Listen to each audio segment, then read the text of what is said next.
Yo, what's up mga kaibigan? Nalina tayo magkwentuhan. So kanina nga ay muling nakuha ng Dallas Mavericks ang panalo kontra sa Sacramento Kings sa pangunguna ng Luka Doncic and Kyrie Irving duo. Ang Mavs ay umakyat na sa record na 44 wins and 29 losses. At ito na din ang kanilang ika-6 na sunod na panalo. At dahil nga dito ay umangat din si Luka Doncic sa panibagong labas na MVP ladder ng NBA.com. Number 1 pa din nga si Nikola Jokic. Number 2 na si Luka Doncic. Pangatlo si Shai Gilgeous-Alexander, pang-4 si Giannis Antetokounmpo at pang-5 naman si Jason Tatum. At sa ngayon nga kung titingnan natin ang trend ay pataas talaga si Doncic dahil si SGA nga ay nagpahinga sa dalawang magkasunod na game at sa last 3 games siya bago siya magpahinga, siya ay nagtatala lamang ng 19.6 points, 5 rebounds and 6 assists per game on 44% shooting sa field. Habang ang Denver Nuggets naman from being the number 1 seed, bumagsak sila ngayon sa 3rd seed and with Jamal Murray injured, hindi nga natin tiyak kung mananatili sila dito.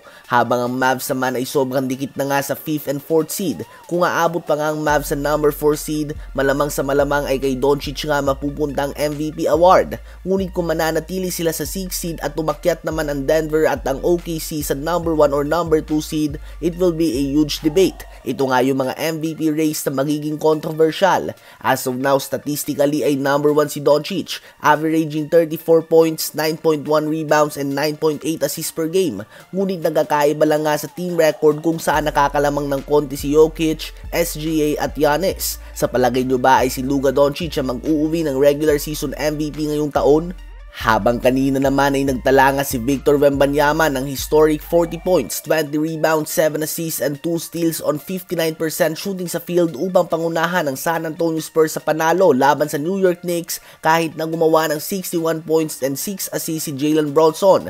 Ito nga ang first 40 points and 20 rebounds game ng isang rookie since Shaquille O'Neal more than 3 decades ago o 30 years. Ayon nga sa iba ay matangkad lang daw si Wemby. Another ball lang nga daw ito. Hindi nga siya binibigyan ng credit ng iba as if normal ang ginagawa niya. Madami na ngang dumaan sa NBA na matatangkad at higit na mas matangkad pa kay Wemby. Ngunit wala kang nakakagawa ng mga ginagawa niyang stats ngayon. Oo, matangkad si Wemby, ngunit bukod tangi nga ang kanyang galaw at skill set para sa kanyang tangkad. As a rookie, you can make an argument na top 20 or top 25 player na siya sa buong NBA ngayon. Si Wemby nga ay nagtatala ngayon ng 20.7 points, 10.4 rebounds, 3.6 assists, and 3.5 blocks per game. And for comparison, si Yao Ming ay nag-average ng 19 points, 9.2 rebounds, 1.6 assists, and 1.9 blocks per game sa kanyang 9 years sa NBA. At Hall of Famer nga siya. So let's give credit nga kay Wemby kung deserve naman talaga nito. Ano ba masasabi nyo tungkol dito?